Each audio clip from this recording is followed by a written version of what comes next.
In this video, I'm going to explain my process for entering an architecture competition.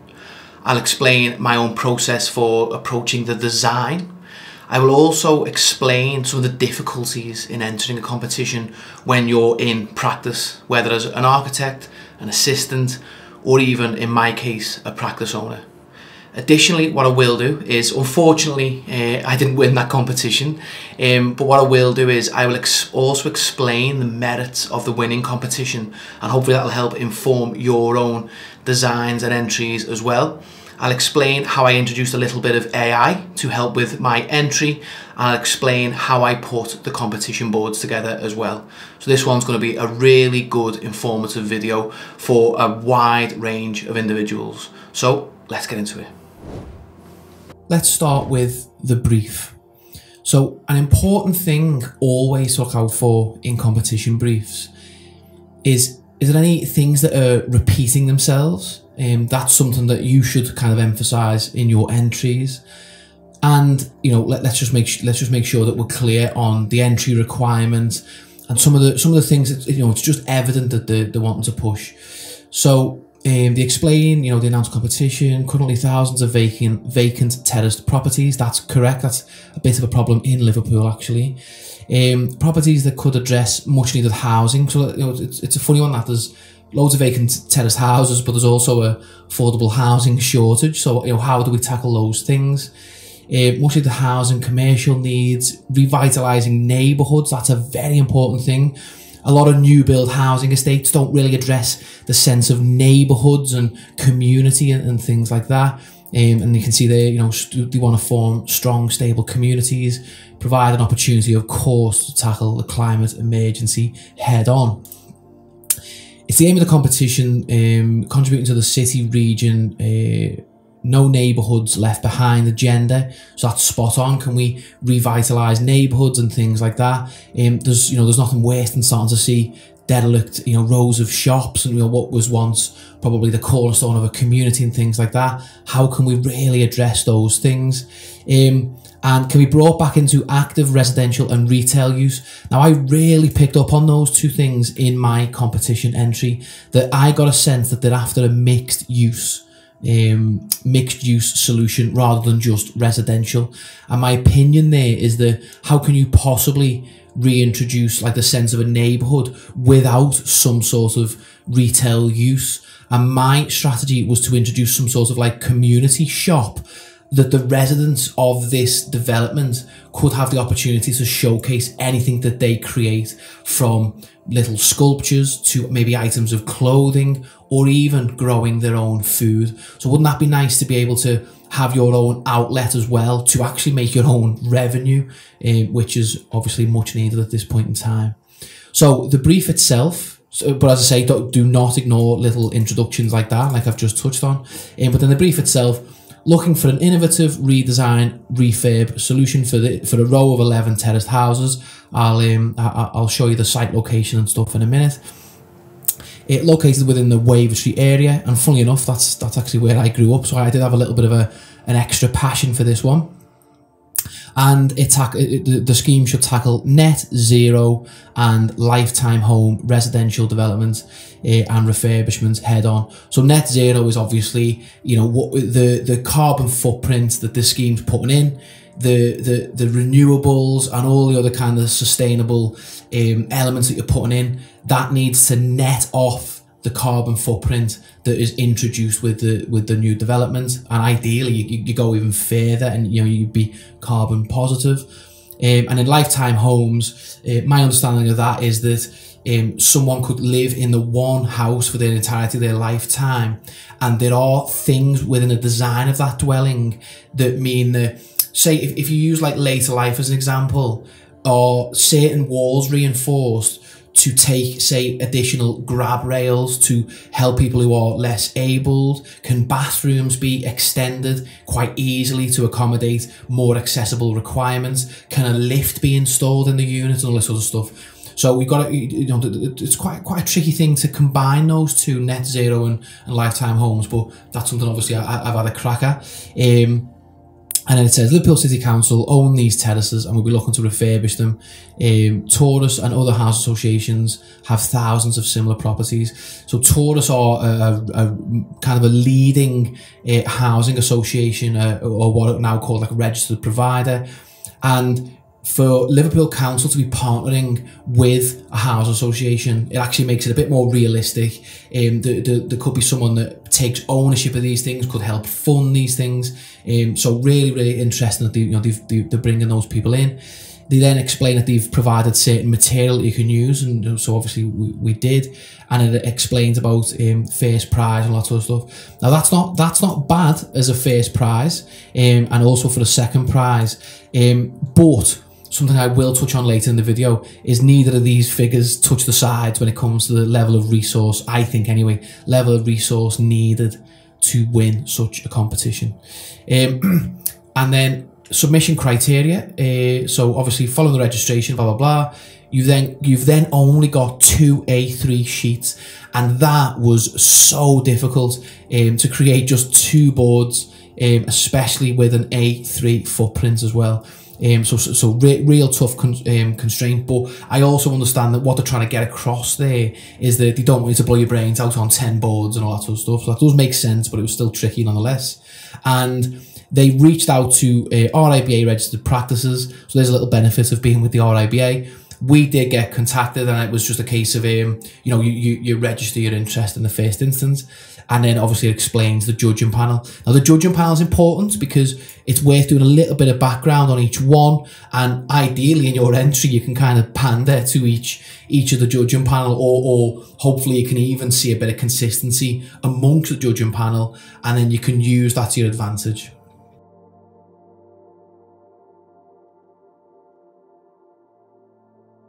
Before moving into any design, and I always say this on podcasts and courses and social media and all that sort of stuff, before you put a pen to paper, you should always nail down your narrative. And a narrative is not what a design contains or a building contains, it's what's the purpose, what is the purpose of the building. And although in the documentation they touch on net zero and lifetime homes and all that sort of stuff, for me, I wanted to push a narrative around a sense of community.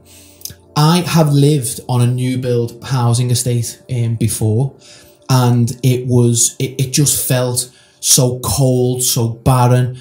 The green space at the heart of the estate was very apologetic. It was just to tick a planning box, and some of it was used for drainage as well, so you couldn't really use it. And the way the estate was laid out, it just didn't lend itself to like little interactions between neighbours. It didn't lend itself to, there wasn't like little green pockets of space for people to mingle and get to know one another. And it was just another housing estate within another housing estate that had no immediate amenities. And again, little places like little coffee shops or little retail units or anything like that. Or, you know, I mean, in an ideal world, there could be like maybe a little gallery or something on site and all that. I know that's a little bit out there, but it didn't have those spaces as well for those interactions with your neighbours. It didn't create the opportunities to build that sense of community amongst your neighbours. So for me, that was one of my main driving factors. And then obviously there was then the sustainability aspect, and then also a sense of shared purpose. Now, to generate this narrative, this body of text, I think we were restricted to a word count. There we go, 200 words. So again, that was quite tight. What was I, 218, not too bad. To generate this body of text, I did use ChatGPT. However, all I did use it for was to just improve the style of writing. The actual content is my own, but I just used ChatGPT to help put some little flurries in there, like we're proud to present the future of empowered living and all that sort of stuff. I don't know whether, you know, again, looking back, I don't know whether I'd use that, to be honest, but what I'm trying to say is I just used ChatGPT to just help turn basically what I had was a bullet list into a nice, you know, a nicer body of text. So community, sustainability, and a shared purpose. And the shared purpose was around things like the residents would help one another in using what I then used the two of those central existing terraces. I converted them in my proposal to a community shop and a community kind of workspace as well, workshop, workspace, all that sort of stuff. And the shared purpose is that the residents were going to help each other in displaying their own produce in that shop. So what one resident could be growing food, whereas another could actually be, another one could be like a joiner, for example, and they're going to be helping to build the allotments, whereas someone else might want to sell physical products like maybe clothing. Maybe they might want to have a t-shirt business in there and all that sort of stuff. And additionally, on the kind of mezzanine level, and I will show you this shortly, on the mezzanine level, I introduced like a little office area. Maybe someone could use that as a teaching space and all that sort of stuff. I think that really then speaks back to that real sense of community. And I think that would also challenge the idea of these buildings then becoming derelict and defunct. Additionally, I touched on the idea that at the minute there is obviously inflation's increasing, the price of houses is getting ridiculous, and as a result of that, we've all got less money in our pocket. So I wanted to also then instill this idea of a little bit of entrepreneurship in people and try and actually just improve how they can generate their own revenue, probably outside of maybe their normal jobs, or maybe that could even surpass what they could get in a traditional job, if you like. And then, yeah, the idea is that we want to transform this street into a bit of a symbol of resilience and innovation. Retaining the site architectural character, the actual architectural proposal was to retain the facade, but then drop modular units behind that facade.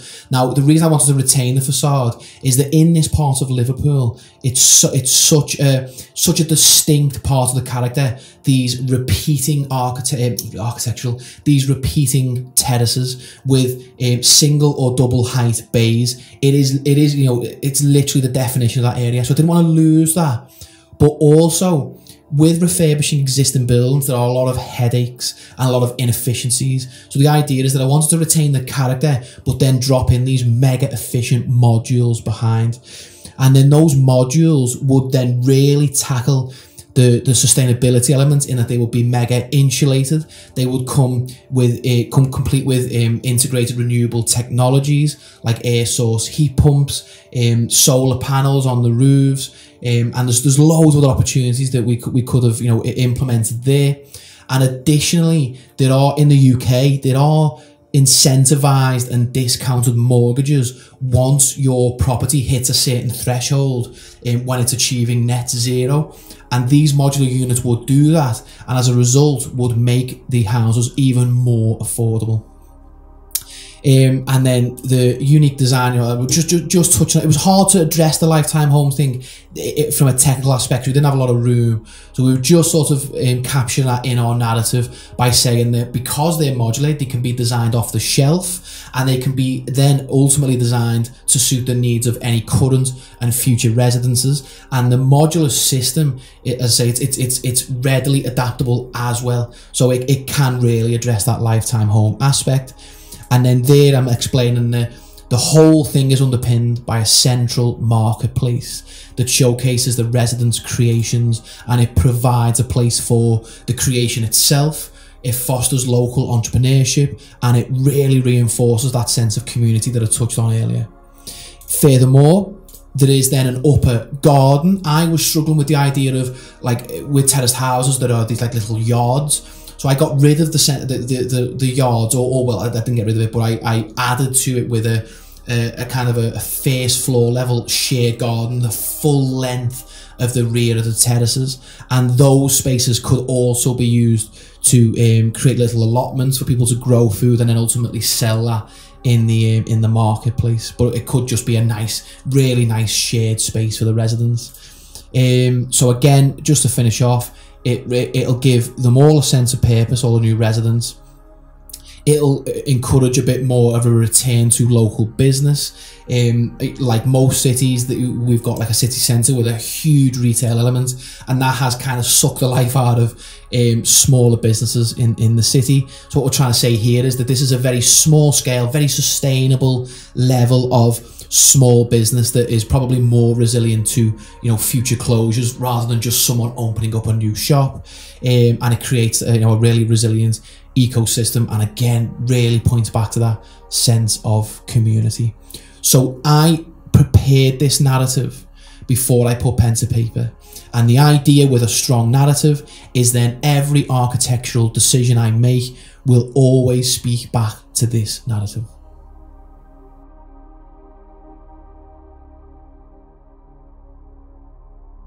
Now we move into some of the technical aspects of the proposals. This is what it looks like. So this is the retained facade. If I just sort of turn things off. So there's the retained facade. So I took a little bit of time in just modeling the existing facade. We as always, we model a little bit of context. That helps with all the visuals and that sort of stuff. But the actual design proposal was retain that facade. So you've still got that sense of character as you look down the street. So that for me sits still very comfortably in the existing context. But then behind that, we've then got these modules. So these modules can be built in a factory, and all the layout and stuff could be made bespoke to suit residents. And as I say, because it's like an off-the-shelf product, it's very adaptable as well. So very simple, just 2-bed units. The houses, the pre-existing ones were 2 beds, I think. They're not massive houses, so that this is about as good as you can do in terms of the layout. Just very simple, front and back bedrooms, and then a bathroom in the middle. Ideally, you would probably have maybe a little roof light above the bathroom. I prefer a natural light in the bathroom, but it's not mandatory. You obviously need to make sure you've got your natural light in your habitable spaces. And then you'll notice that we've got this little landing area that gives residents access to this shared space out the back. Now, if I could be brutally honest, it's not a massive green space. I wish, again, I wish I could have spent maybe a bit more time on it to explore, maybe making that green space a little bigger. But everyone's got a little bit of private space down at the bottom there, which you typically find with a terraced house. And then there's this shared sort of green space. I'm showing allotments just to give the impression of, showing the ability of growing food and being able to sell it and all that sort of stuff. But this is a nice shared space where maybe this middle bit there could be swapped out for a nice little seating area. I've got like raised planting areas to create privacy from the units behind. So just trying to create that more communal space that, again, you don't often see with new housing developments. Obviously, we've got solar panels on the top. That could be a mixture of heating water and providing electricity. And as we go to the ground level, I think the most efficient and probably the most obviously adaptable way of presenting a living space is open plan. And sometimes I like to just introduce these like low level walls to break the space up. Obviously a kitchen island does that, but also with open plan, it just feels bigger. Well, it is bigger, there's nothing breaking it up.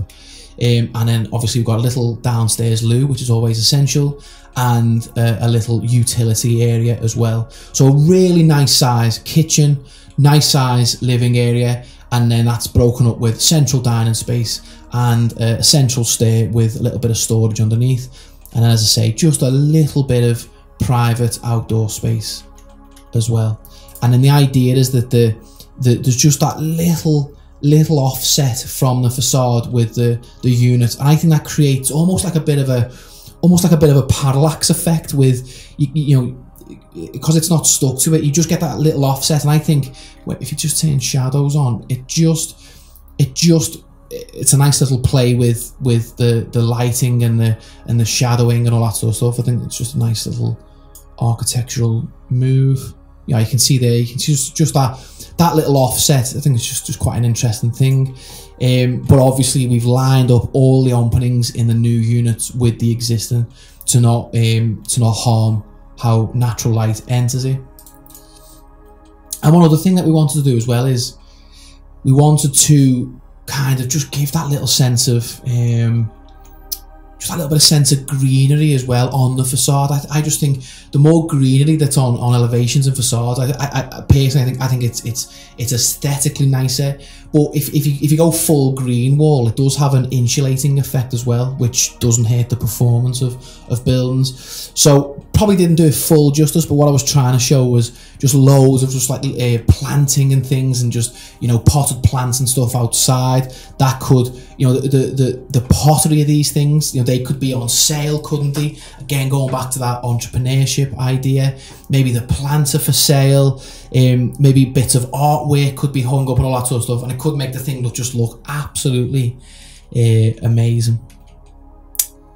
I was also, just while we're on that, I will touch on the board design shortly, but with that greenery and just everything on show, I was really inspired by there's this award-winning project in Toxteth in Granby, and it's by a practice called Assemble, and they've done something similar where they've refurbished units, derelict terrace units, and here they've created real just amazing creative spaces, and they're showing off bits of exposed brickwork here and there, and they're just making amazing use of the space. And they have a lot of greenery on show. You can see here a lot of greenery on show, there's a lot of artwork on show.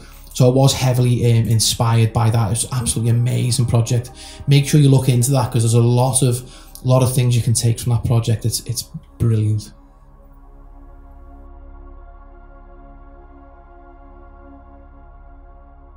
So now we move into the boards. You know, that's obviously that's the submission. So it's arguably the most important aspect of it. How are we putting the boards together? What are we presenting? And Liverpool, every few years, the Liverpool Council and the city region, they launch these townhouse competitions, and again, it's a great initiative to obviously invite designs and ideas on how we can, you know, renovate some certain streets and neighbourhoods. And what I went to was I actually went to the previous winners. The practice is called Studio Mutt, and what they did was they won the previous competition, so there was no better place to look for inspiration. And what I quite like about their entry was, again, that they're touching on how it impacts people, and that is such an important thing for every design that an architect produces. And they've just got these little speech bubbles I quite like. I was debating doing something similar, but I didn't want to completely rip it off. And I like the getting as much information in with it. They're using these little stamps on each image, you know, designed for the city and the social, and you know they're just trying to make it feel very human with these little speech bubbles. And I really like how they've laid their boards out, and I really like their use of graphics. Also, this kind of axonometric section, it really emphasizes how they've broken up the internal spaces. It shows how, again, how people can interact with one another, how neighbors can interact with one another, how cars are taken off the street. There's just this was an amazing piece of design. I would encourage you to go on their website and have a look at this, and have a look at some of their other projects, because they are a really good practice. So I took a lot of inspiration from their entry, and I just downloaded a handful of images from their website. Again, never any intention to copy, but I just made sure that I had that in my mind. If they've won the previous one, then they're the best place to look for, aren't they, when it comes to creating hopefully the next winning entry. So to create the boards, of course, I used Adobe InDesign, and I just tried to keep it very, very simple. And the idea is that obviously the narrative, we want to open with the narrative. What are we trying to address? And then I just use like just little frame boxes to just start to lay out where I want images to sit. And obviously we wanted to create some visuals, so I used V-Ray for SketchUp to create some visuals, but I also didn't want to get too carried away with CGIs, because I did want to try and emphasize some of the more technical aspects. Additionally, what we also created was like a mirror SketchUp model that was kind of an in construction model to show how that facade is being retained and held, and then, you know, in place while the construction process is happening. And then what we did was we just pinched a crane from 3D Warehouse and then just broke the modules down to demonstrate how this thing would be installed. And this thing will probably only take about 6 months in terms of on site, because a lot of it is then built in the factory. I only take about 6 months to get all this in place and all organized, so it wouldn't be a huge disruption to the area as well. So that we then just use like sketchy edges to create a graphic there, and then we use that to just pick out. So in addition to the 200 word narrative, we were a little bit cheeky with just picking out some key features, like the winning entry did on the previous one, where they used little stamps to just pick out some key features. So we were talking about the renewable and the sustainability aspects of the module. It only takes 8 weeks to build each one. It's an advanced framing system, and because it's built off site, it's low disruption and all that sort of stuff. I also went to Midjourney to create some images. So these top two were generated using Midjourney. And what I wanted to try and instill is that top one is trying to display my intentions for the shared green spaces. And the one beneath is trying to share my intentions when it comes to that central marketplace. And you can see how those two speak to the existing project that I've used as precedent. As we then scroll down, I created a further isolated model to create isometric views, which I then rendered and then just worked up in Photoshop. And the idea with that, of course, is to just quickly demonstrate the overall layout that I'm trying to adopt for the terraces. I don't think with just 2 boards, I don't think there's place for like proper architectural drawings. I think it all wants to be very visual, very easy to digest. And I think the best way to get your proposals across is like an exploded ISO like that. And you can see there, we've got the residential units that surround that central marketplace. And then on that mezzanine level, we've then got that kind of workshop space as well. And then I have just took a few interior shots to really emphasize what I'm trying to demonstrate. And then just 2 little, what I think it's called tilt shifter thing, where what you do is you blur the top and bottom of an image, and it makes it feel like a little model. So I was just trying to get that across as well. With these 2 boards, you're trying to show as much as you can, aren't you, to really hammer home your proposal. So 2 very, very simple boards, but I think they're quite effective. And as I say, I made sure that it was visual led without not showing how the things put together and laid out.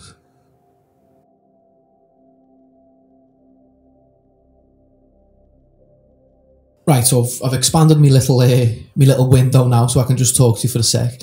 And what I want to explain here is that, as excited as I was, throughout the process of creating this, it was such an exciting thing to get involved with. And again, it was close to my heart. This is an area where I grew up as a kid.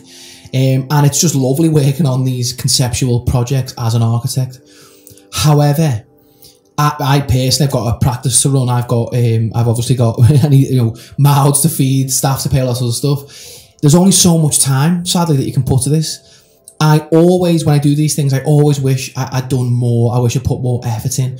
But equally, I had to still contain myself in a certain window to not get too carried away and actually lose focus on fee earning work. So just a heads up, really, that you need to try and find that balance. And ultimately, if I can be completely honest, I didn't find a balance in this instance. For the 2 weeks I set myself on this, during the day, I was getting distracted by more important stuff, by fee earning stuff, admittedly. But then I then was working quite late hours, long hours, to make sure that I got this done and try to do it justice. Really, what I should have done is brought maybe another team member in so we could just share that workload. I couldn't even tell you now why I just wanted to do this one solo. I should have brought another team member in, so we shared the workload, shared the pressure and the stress and lots of other stuff. And maybe we probably could have shared ideas, maybe could have done a better job at the entry itself. But just something that, it's so important that it's such a fine balance. The reward for winning the competition is good. I probably wouldn't expect more than that, but it still doesn't touch the sides when it comes to what fees we have got coming in on fee earning work. So it's a tricky one. It's also tricky to get motivated, if I can be completely honest. If there was maybe a bigger prize, or maybe there was some sort of fee to cover your time for all entries, maybe they do cap that, maybe they cap it at 10 entries, for example, and maybe everyone just gets like maybe reimbursed for maybe just a day's worth of your time, or something like that. I don't know the answer, but it is hard to get fully motivated when you know that it isn't a guaranteed win, it isn't a guaranteed fee. But I don't want that to discourage you from entering competitions, because the reward is worth the effort. I'm just sort of saying that sometimes you can't help but in the back of your mind think, I could be doing more pressing things, more things, particularly for me, as I say, more things that will benefit the business and all that sort of stuff. That might become easier for architects and assistants that are working in a practice. But again, if you're running a team or you're running a project, then you've still then got those responsibilities that you need to manage. So if I could summarize with a piece of advice, I would say, don't do it alone if possible. Try and bring a team member in, and I would allocate dedicated time slots so that you can focus on it, and that other aspects of your working and personal life don't get affected. I was guilty of working late, and then I was just knackered the next day going into work, and as a result of that, I wasn't doing either well. I wasn't doing my day job as well, and I probably didn't do this full justice as well. So it's just something to be mindful of, and it's a very, very difficult thing for even like the people who create the competitions. I think there's always a need for competitions, but it's just something you need to be mindful of, and it is a very, very difficult thing to manage. But I think with a good game plan and a good time management and someone supporting you, I think personally I could have done a better job, and hopefully that's advice that you can take into your competition entry.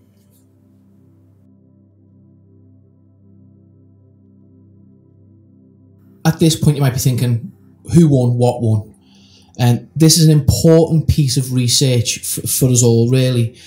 What are the merits of these winning competition entries, and then how can we take this into future projects and obviously future competition entries? Now, first of all, a little shout out to the winning practice. Harrison Stringfellow are an amazing outfit. I would encourage you to head over to their website and I love their website's great. The projects they do are great, and they do a lot of community-based projects as well. They are a wonderful, wonderful practice. So I wasn't massively surprised to see their name at the top.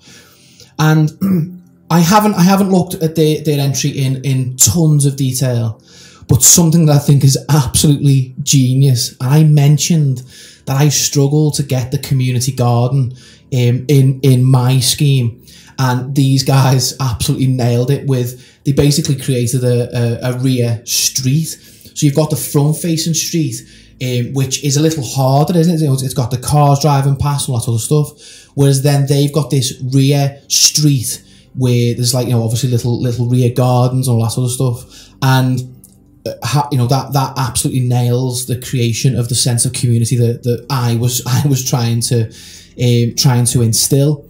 I also noticed that they've introduced this third story as well, with an additional bedroom space. So they've managed to get more bedrooms in than I did, and I do quite like that mansard roof.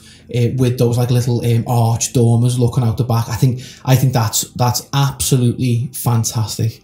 And by the way, I did mention about putting the scheme into context. So it's Garrick Street Liverpool. For just, it's important to show these things in context, but obviously you get a sense there that these are knackered terraces, and it's sad to see them in this state. And I hope that something does happen. Let me just make sure. Globe view, there we are.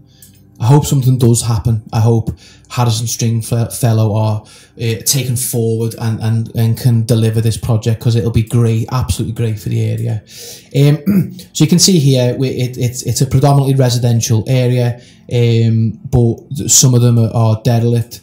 You've got some small shops here. You have got a medical centre. This one probably is a little more baffling as to why they've gone derelict, because you've got is that a school, or that might no, it's, yes, I don't think that's a publicly accessible sports pitch, but it might be, or if not, hopefully it could be made so in the future. But you've got a medical centre there, you have got a few shops and stuff, but there's still something needs to change with these terraces to make them more resilient. And I think this project is a fantastic example of how you can achieve that. Looks like there's a little nod to solar panels on the roof, again just going some way towards addressing the net zero concerns. And I quite like these little sketches, again going back to what I mentioned earlier about you shouldn't really get bogged down in very technical drawings. They should be this sort of style, little isometrics, little sketches. And I love the way you've got, like, again, it's kind of like semi-open plan. These things can kind of, you know, the bedroom kind of flows into the little dressing area there, little bathroom area, the living space, the little nod to a workspace as well within the dwelling. I was trying to put all that into a central space, but it is important to acknowledge the post-COVID there is that need for private workspace as well. And then they've got this, obviously the ground floor living kitchen area, and obviously that breaks out into the garden to the rear as well. So I think that as a layout is absolutely fantastic, and I'm kicking myself that I didn't introduce a third floor actually, because I probably could have pushed the designs a little further. And then going back to a key point that I mentioned earlier is that they've then used this really nice graphic. Again, I would encourage you to explore different ways of showing your designs rather than just the photoreal renders. But then they've cleverly labelled the key aspects of their design just to get it across in a snapshot. So congrats to the winning practice, and I think one of their if not the killer move was how they've included that rear street to instill that sense of community. That really speaks to the narrative that I was trying to get at, and perhaps, well, not perhaps, because they won it, this was a more successful way of achieving that sense of community. Absolutely brilliant. And then what I would say is go on, just type in architecture today, Liverpool Townhouse competition, just Google that, and you'll see the other, to the second place. You can see again, they've gone to the third floor. They've created these lovely like little winter gardens there. I think that's brilliant. These little balcony areas, I think that's quite cool. It's a lovely visual that. And you can see that, you can see their layout. It looks like they have gone for that central kind of communal space. So I was, I wasn't far off with some of the ideas that I was trying to get across. Perhaps I just didn't quite execute it in the right way. And actually, some friends of mine run this practice, Group D. So good on them as well for getting like an honourable mention. And I think these little roof terraces, everyone seems to have gone 3-story. I missed the memo on that. They've obviously gone for the additional story, lovely kind of standing seam modern roof with these cracking outdoor terraces. That's a lovely little piece of design as well. And it looks like they've gone for that rear garden arrangement as well. So fair dues. You don't mind when you get beat by a better entry. And I think those 3 schemes are absolutely fantastic. And I encourage you to go on this website. You can see the URL at the top and really dig deeper into the merits of these entries.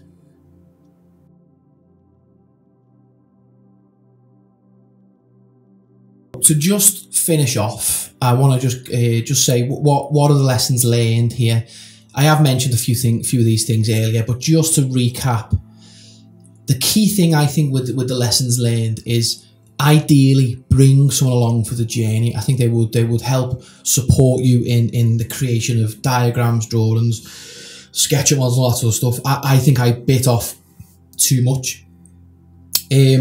I would probably do more research personally, more research on previous winners of similar competitions. Doesn't have to be in, you know, doesn't have to be, I focused on the previous Liverpool kind of townhouse winner. I probably should have done more research on what it takes to win a competition of this kind of genre, nature, all that sort of stuff. So bring a buddy along, more research, and the absolute ultimate one really is time management. My time management was all over the place in this instance. It is difficult running a practice, running ArchAdemia as well, and then trying to do this justice. But I think I could have done a better job with a bit more time management. I personally think, when seeing the entries, I think I got my narrative near spot on, but perhaps the execution wasn't quite right. Maybe ripping the existing buildings down and dropping these modular units in, perhaps that was a bit too much for this project, perhaps too costly, maybe a bit too out there. Maybe I should have worked with the existing fabric a little bit more. It's a tough one to tell that. We haven't had our feedback yet. If I do, I might do a little social media post on that. But I would say the three big things are get support where you can, do more research on past winners and similar competition winners, and manage your time as best you can. And I would say do that by allocating time slots, maybe in like a spreadsheet or something, just so you're not burning out basically. And burning out does no one any favors, because your day job suffers. I think this competition entry suffered. I kind of rushed it towards the end and all that sort of stuff.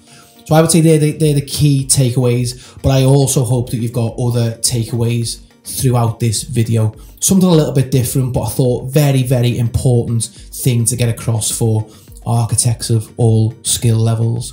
If you've got any comments, any suggestions maybe for everyone else, let's have a discussion in the comments below.